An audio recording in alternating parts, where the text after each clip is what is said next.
Një ngjarje e rëndë ka ndodhur në shtëpinë e Big Brother VIP Albania vetëm pak orë para prajmit të mbrëmjes së sotme, duke shkaktuar reagime të forta brenda dhe jashtë shtëpisë. Gjatë një përplasje verbale, Rogerti ka përdorur një shprehje të rëndë, duke lidhur një problem shëndetësor me një ndërshkim të Zotit.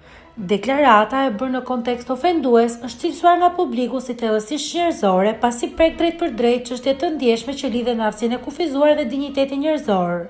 Përdorimi i Zotit për justifikim fyerje, mungesa empatizë, sulmet personale, ka kapërcyer kufijtë e lojës dhe ka hapur një debat të fortë moral.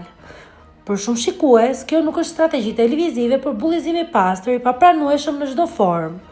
Ironikisht, kjo situatë ndodh në të njëjtën kohë kur Rogerti ndodhet në nominim të përhershëm pikërisht për sjellje bullizuese, çka e bën incidentin edhe më të rëndë për perceptimin e publikut. Reagimi ka qenë menjëhershëm, rrjetet sociale janë ndezur, një valë e gjerë mbështetësish për Stenaldon dhe thirrje forte drejt për drejt për produksionin, për masa të menjëhershme madje edhe përjashtim nga gara.